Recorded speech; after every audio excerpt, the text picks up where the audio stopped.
बिस्मिल्लाहिर्रहमानिर्रहीम। Orient college इस्लाम की तरफ से ऑनलाइन लेक्चर्स के सिलसिले में सेकेंडरी केमिस्ट्री के अगले लेक्चर के साथ मैं पेश खिदमत हूँ। ऑर्गेनिक कंपाउंड्स का नोमेनक्लेचर हम सीख रहे हैं। तो आज के लेक्चर में हम कार्बोक्सिलिक एसिड का नोमेनक्लेचर सीखेंगे। कार्बोक्सिलिक एसिड्स वो कंपाउंड्स होते हैं जिनका फंक्शनल ग्रुप COOH ग्रुप होता है। इस ग्रुप को कार्बोक्सिल ग्रुप कहा जाता है।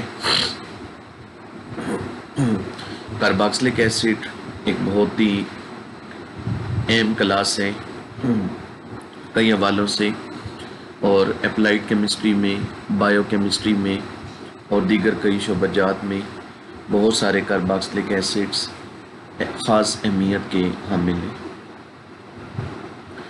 सबसे पहले हम कार्बोक्सिलिक एसिड्स के कॉमन या ट्रिवियल नेम्स की बात करेंगे। बहुत सारे कार्बोक्सिलिक एसिड्स हैं जिनको कॉमन या ट्रिवियल सिस्टम के तहत नाम दिया जाता है, और उनके ये जो नाम होते हैं वो ज़्यादातर उनके सोर्स से डिराइव किए जाते हैं। मसलन आपके सामने स्क्रीन पर एग्जांपल्स आ रही हैं कि फार्मिक एसिड है। फार्मिक लफ्ज़ फार्मिका से निकला है और इसका मतलब रेड पॉइंट्स होता है। रेड कलर की जो चिमटियाँ हैं और दीगर जो हशरात हैं उनकी अगर डिस्टिलेशन की जाए तो उससे फार्मिक एसिड मिलता है, तो इसलिए इसका ये नाम रखा गया है फार्मिक एसिड। इसी तरह एस्टिक एसिड है। इसमें जो एस्टिक लफ्ज़ है ये एसिटम से निकला है और उसका मतलब विनीगर है, क्योंकि ये विनीगर में सिरके में पाया जाता है। ब्यूटारिक एसिड, ब्यूटारिक लफ्ज़ बटर से निकला है और ये क्योंकि रेंसिड बटर में पाया जाता है इसलिए इसका नाम ब्यूटारिक एसिड है। कैप्रोइक एसिड है। कैप्रोइक लफ्ज़ का मतलब गोट्स, बकरियाँ, गोट्स का जो फैट है उसमें कैप्रोइक एसिड पाया जाता है, इसलिए इसका ये नाम रखा गया। तो आपको इस तरह मुख्तलिफ कार्बोक्सिलिक एसिड के कॉमन नेम याद रखने होंगे along with their formulas. Source जो बताए गए हैं वो तो सिर्फ एक दिलचस्पी के लिए बताए गए हैं, लेकिन बहरहाल हम इनके कॉमन नेम से अक्सर बेशतर वास्ता पड़ता है, तो आपको ये याद होने चाहिए, आपने मेमोराइज़ करने होंगे कि इस फार्मूले का कॉमन नेम क्या है। तो मसलन फार्मिक एसिड है HCOOH, एस्टिक एसिड है CH3COOH, प्रोपियानिक एसिड है CH3CH2COOH, ब्यूटारिक एसिड है CH3CH2CH2COOH, वैलेरिक एसिड है CH2CH2CH2CH2COOH, कैप्रोइक एसिड है CH3CH2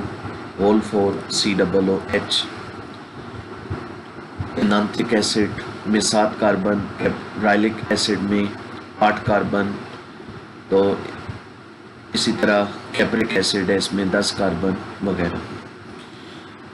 ये कॉमन नेम आप कैसे याद रख सकते हैं? अगर आप इस टेबल में इन फार्मूलों पर गौर करें तो ये फार्मूले मैंने इस तरह तरतीब में दिए हैं कि हर अगले में एक कार्बन बढ़ रहा है। तो आप असल में कार्बन की तादाद से नाम याद करें कि फार्मिक एसिड से शुरू करें। फार्मिक एसिड वो कार्बोक्सिलिक एसिड है जिसमें टोटल एक कार्बन है। फिर जो 2 कार्बन वाला एसिड है उसका नाम एस्टिक एसिड, 3 कार्बन वाला प्रोपियानिक एसिड, 4 वाला ब्यूटारिक एसिड, 5 वाला वैलेरिक एसिड, 6 वाला कैप्रोइक एसिड। फिर रह गई बात फार्मूलों की। फार्मूला कैसे याद होगा? तो फार्मूलों के लिए आप इनका जनरल स्ट्रक्चर समझें। इनका स्ट्रक्चर ये है कि COOH हमेशा एक एंड पे आना है। तो फिर जितने कार्बन है उससे एक कम कार्बन वाली आपने चेन लेनी है। एक तरफ से आप CH3 से शुरू करें, पहला कार्बन CH3, उसके बाद जितने कार्बन मज़ीद हैं वो CH2 की फॉर्म में, और फिर एक आखिरी कार्बन COOH। मसलन अगर 6 कार्बन वाला एसिड है तो CH3 आएगा, आगे 4 CH2 लगाएं और फिर COOH लगाएं। इस तरह 6 कार्बन पूरे हो जाएंगे, यानी एक CH3 होगा, एक COOH होगा, 2 कार्बन इस तरह हो जाएंगे, बाकी कार्बन जितने होंगे वो CH2 की शक्ल में होंगे। तो फिर आप एक्चुअल फार्मूला याद रखे बगैर आप जब चाहें इनमें से किसी का स्ट्रक्चर ड्रा कर सकते हैं, अगर आपको ये जनरल स्ट्रक्चर की समझ है तो आप इस तरतीब में याद करें कि 1 कार्बन वाले एसिड का क्या नाम है, 2 वाले का क्या नाम है, 3 वाले का क्या नाम है, तो आप बड़ी आसानी से ये नाम याद कर सकते हैं। तो आपको कॉमन या ट्रिवियल नेम इस तरह याद होने चाहिए।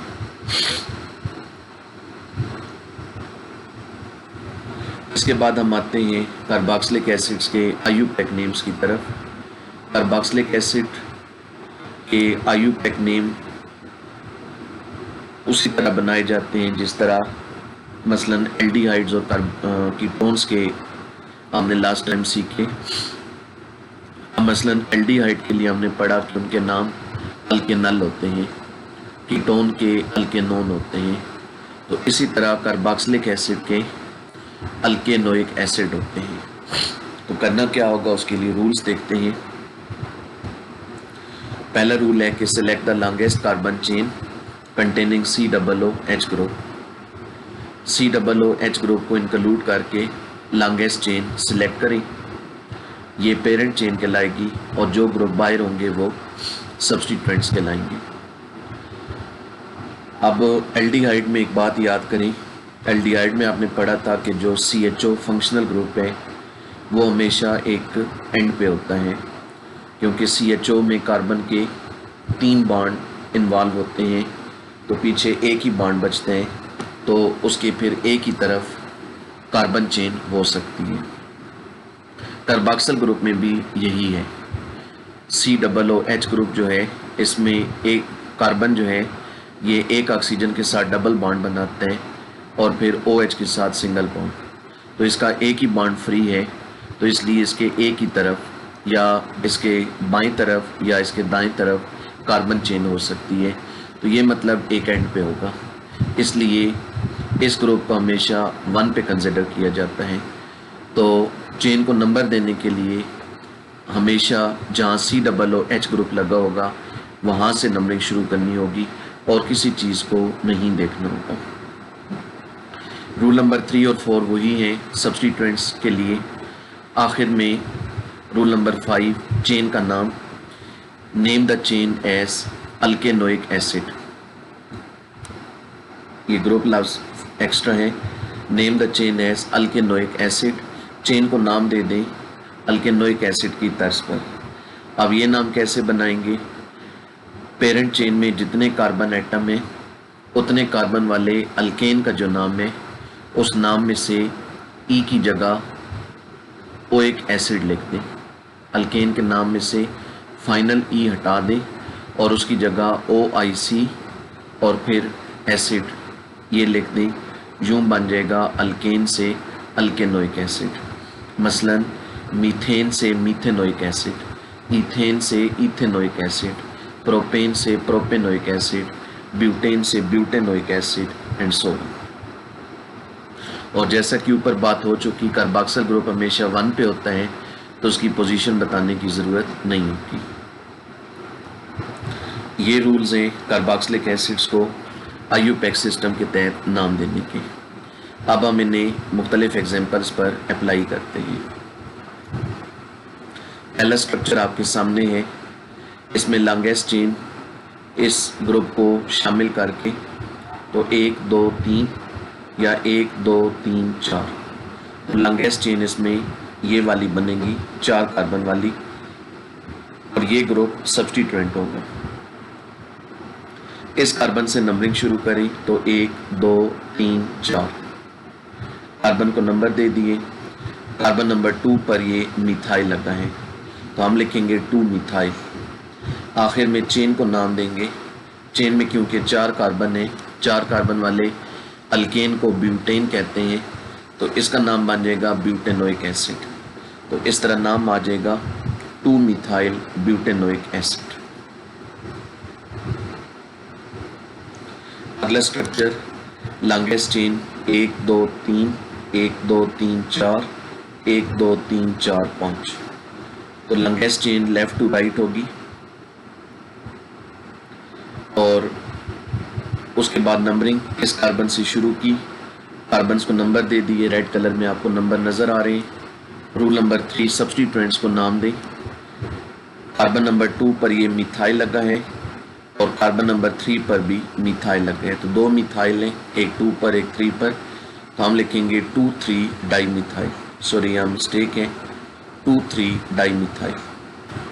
ये मैंने दुरुस्त कर दिया। तो हम लिखेंगे 2,3 डाई मिथाइल। उसके बाद चेन को नाम देंगे। चेन में 5 कार्बन है, 5 कार्बन वाले अल्केन को पेंटेन कहते हैं। 5 कार्बन वाले अल्केन को पेंटेन कहते हैं, तो वहाँ से नाम आएगा पेंटेनोइक एसिड। तो फुल नेम आ जाएगा 2,3 di methyl pentanoic acid. 2,3 di methyl pentanoic acid. अगला स्ट्रक्चर लॉन्गेस्ट चेन 1 2 और 2 कार्बन नीचे 4 या 1 2 3 4। अगर हम राइट साइड से नीचे की तरफ आएँ तो भी 4 कार्बन और राइट से लेफ्ट जाएं तो भी 4 कार्बन, लेकिन दोनों में फ़र्क है। अगर हम राइट से नीचे आते हैं तो ये एक ही सब्स्टिट्यूएंट बनेगा। उस सब्स्टिट्यूएंट में 2 कार्बन है और एक ब्रोमीन एटम है। लेकिन अगर हम राइट टू लेफ्ट जाते हैं तो 2 सब्स्टिट्यूएंट आएंगे, एक ये नीचे इथाइल होगा और एक ये ऊपर ब्रोमो होगा। तो हमें रूल पता है कि अगर 2 चेन की लेंथ इक्वल हो तो हम वो चेन सेलेक्ट करते हैं जिससे सब्स्टिट्यूएंट ज़्यादा मिले। तो इसलिए हम right to left chain select करेंगे। उसके बाद इनको नंबर दे दिए, कार्बोक्सिल ग्रुप से नंबरिंग स्टार्ट की। अब सब्स्टिट्यूएंट्स को नाम देने हैं। कार्बन नंबर 2 पर ये लगा है इथाइल और कार्बन नंबर 3 पर लगा है ब्रोमो। अल्फ़ाबेटिकल आर्डर यूज़ करें तो पहले ब्रोमो आएगा फिर इथाइल, तो ये बनेगा 3 ब्रोमो 2 इथाइल। उसके बाद चेन को नाम दें। चेन में 4 कार्बन है, 4 कार्बन के लिए नाम आएगा ब्यूटेनोइक एसिड। तो फुल नेम बन जाएगा 3 ब्रोमो 2 मिथाइल ब्यूटेनोइक एसिड। अगला स्ट्रक्चर लॉन्गेस्ट चेन 1 2 3। ऊपर जाएं तो 2 कार्बन एक तरफ मिलेंगे 5, तो 3 4 5 6 7। ये लॉन्गेस्ट चेन होगी राइट टू लेफ्ट और कार्बन नंबर 3 के साथ ये एक सब्स्टिट्यूएंट है। यहाँ से नंबरिंग शुरू हुई कार्बोक्सिल ग्रुप से। सब्स्टिट्यूएंट को नाम दें। कार्बन नंबर 3 पर ये मैंने सब्स्टिट्यूएंट का फार्मूला नहीं लिखा, मैंने इसका नाम लिखा है। एडवांस केमिस्ट्री में इस तरह भी होता है कि बहुत सारे ग्रुप्स के फार्मूले लिखने की बजाय उनके नाम यूज़ किए जाते हैं। मसलन मिथाइल है तो बहुत सारी जगहों पर CH3 लिखने की बजाय ME भी लिखा जाता है, M को बड़ा लिखा जाता है, E को छोटा। तो ये इनके लेबल कहलाते हैं या इनकी सिंबल्स कहलाती हैं। तो अब ये जो लिखा हुआ है T और आगे BU, it stands for tertiary butyl. तो ये कार्बन नंबर 3 पर अटैच है, तो आप लिखेंगे 3 टर्शरी ब्यूटाइल। टर्शरी को सिर्फ T लिखते हैं, तो 3 टर्शरी ब्यूटाइल। उसके बाद चेन को नाम दे दें। चेन में 7 कार्बन है, तो 7 कार्बन वाला अल्केन हेप्टेन, नाम आ जाएगा हेप्टेनोइक एसिड। तो फुल नेम आ जाएगा 3 टर्शरी ब्यूटाइल हेप्टेनोइक एसिड। अगला स्ट्रक्चर 1 2 लॉन्गेस्ट चेन 1 2 3 4 5 4 5 4 5। तीनों में से जो मर्जी चेन सेलेक्ट कर ली, right to left, right to top या राइट टू बॉटम। नंबरिंग कर दें, इसी कार्बन से शुरू करनी है। उसके बाद सब्स्टिट्यूएंट्स को पहचानें। कार्बन नंबर 4 पर नीचे भी मिथाइल है, ऊपर भी मिथाइल है, 2 मिथाइल हैं, तो हम लिखेंगे 4,4 डाई मिथाइल। उसके बाद चेन को नाम देंगे। चेन में 5 कार्बन है, तो पेंटेनोइक एसिड। फुल नेम आ जाएगा 2,2 डाई मिथाइल पेंटेनोइक एसिड। इसके बाद एडिशनल रूल है। एडिशनल रूल है कि if a molecule contains 2 carboxyl group they are called dicarboxylic acid and named as alkane dioic acid। अगर किसी कंपाउंड में 2 कार्बोक्सिल ग्रुप हो तो ऐसे कंपाउंड को डाइकार्बोक्सिलिक एसिड कहा जाता है और उनके लिए चेन का जो नाम होता है IUPAC सिस्टम में वो कैसा होता है, अल्केन डाइओइक एसिड। अब ये नाम कैसे बनाते हैं, लॉन्गेस्ट चेन में जितने कार्बन हो उतने कार्बन वाले अल्केन का नाम पूरा लिख दिया जाता है। अब ई जो होता है उसको नहीं हटाया जाता। ये देखें, अल्केन के नाम में जो ई आता है उसको अब नहीं हटाया जाता, तो ये पूरा लिख दिया जाता है। उसके बाद डाई लिखा जाता है, डाई फॉर 2, और आगे वही ओइक एसिड लिखा जाता है जो पीछे भी हम देखते आए हैं। यानी सिर्फ डाई का इजाफा करना होता है।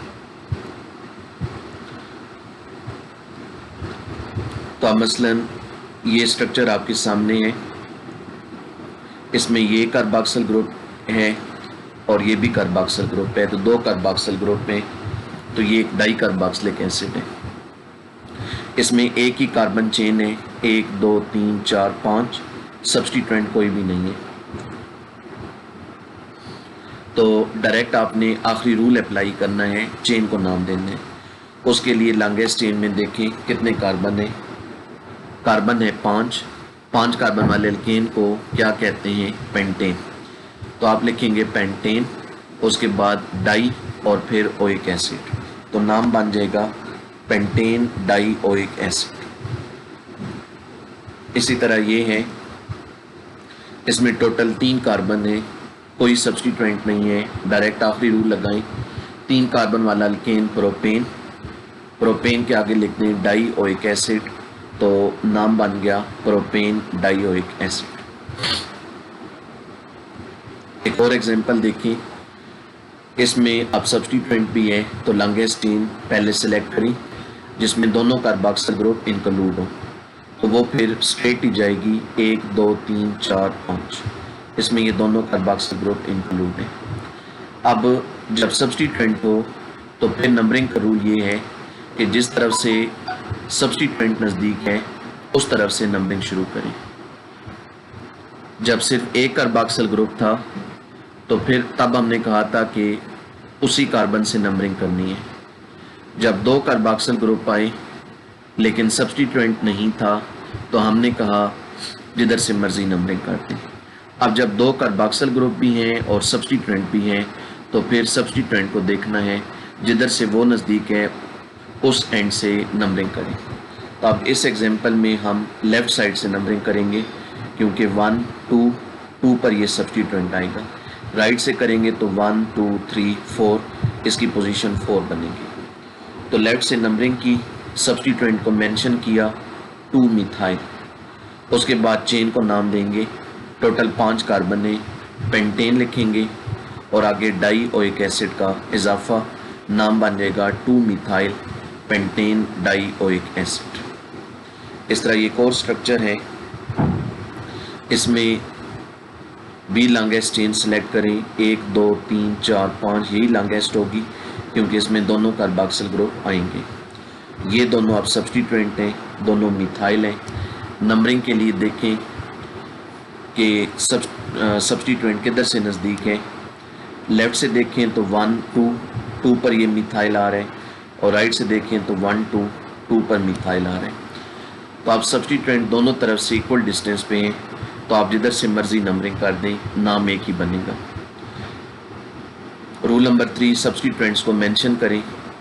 तो एक कार्बन नंबर 2 पर मिथाइल है और एक कार्बन नंबर 4 पर मिथाइल है, तो ये बनेगा 2,4 डाइमिथाइल, 2,4 डाइमिथाइल। उसके बाद चेन को नाम दे दें, चेन का नाम आएगा पेंटेन डाइओइक एसिड।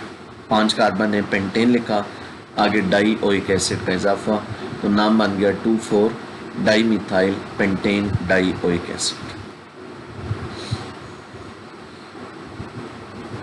आखिर में आपको एक टेबल नज़र आ रहा है, इस टेबल में चंद जो अहम डाई कार्बोक्सिलिक एसिड्स हैं उनके कॉमन नेम दिए गए। मोनोकार्बोक्सिलिक एसिड की तरह बहुत सारे डाई कार्बोक्सिलिक एसिड भी अपने कॉमन नेम से जाने जाते हैं, तो इनके नाम भी आपको याद करने होंगे। मसलन COOH, इसका नाम है ऑक्सैलिक एसिड। IUPAC नेम होगा इथेन डाइओइक एसिड, क्योंकि इसमें टोटल 2 कार्बन है, 2 कार्बन वाला अल्केन इथेन डाइओइक एसिड। इसी तरह ये COOH CH2COOH मेलानिक एसिड और IUPAC name propane dioic acid. इससे अगला सक्सिनिक एसिड या ब्यूटेन डाइओइक एसिड, इससे अगला ग्लूटारिक एसिड या पेंटेन डाइओइक एसिड, और इससे अगला एडिपिक एसिड या हेक्सेन डाइओइक एसिड। अब इनके कॉमन नेम भी आप इस बुनियाद पर याद कर सकते हैं कि आप कार्बन की तादाद याद रख लें। मैंने उसी तरतीब में इनके नाम रखे हैं, लिखे हैं। 2 कार्बन वाला जो डाई कार्बोक्सिलिक एसिड है वो ऑक्सैलिक एसिड। 2 से कम वाला कोई भी नहीं होता, कम से कम 2 कार्बन ज़रूर होंगे डाई कार्बोक्सिलिक एसिड में। 3 वाला मेलानिक, 4 वाला सक्सिनिक, 5 वाला ग्लूटारिक, 6 वाला एडिपिक। फिर इसमें फार्मूले कैसे याद रहेंगे कि 6 वाले का फार्मूला कैसे लिखेंगे, तो दोनों एंड पे COOH ग्रुप होगा, दोनों एंड्स पे COOH ग्रुप होगा और बीच में CH2 आ जाएंगे। अब 5 कार्बन वाला जो है ग्लूटारिक एसिड, उसका फार्मूला ये होगा कि दोनों एंड पे COOH, 2 कार्बन, पीछे 3 कार्बन रह गए, पीछे 3 कार्बन रह गए, तो दोनों COOH के बीच में 3 CH2 लगा दें। यानी एक तरफ से COOH, आगे CH2 CH2 CH2 और फिर COOH। तो इस तरीके से आप फार्मूले भी याद रख सकते हैं, और ये अगर जनरल स्ट्रक्चर आपको याद है, इसकी समझ है, तो आप किसी का भी फार्मूला या स्ट्रक्चर लिख सकते हैं। आखिर में फिर ये प्रैक्टिस क्वेश्चन है, तो ये एज यूजुअल आपने काम मुकम्मल करके मुतल्लिका टीचर्स को भेजना होगा। तो ये हमारा आज का लेक्चर था। इंशाल्लाह अगले वीक में हम asters, salts of carboxylic acids और एरोमेटिक कंपाउंड्स का नोमेनक्लेचर पढ़ेंगे। तो इस तरीके से नोमेनक्लेचर का एक पार्ट मुकम्मल हो जाएगा कि स्ट्रक्चर से नाम बनाना। उसके बाद 2 से 3 लेक्चर्स हम रखेंगे जिसमें हम ये सीखेंगे कि नाम से स्ट्रक्चर कैसे बनाया जाता है।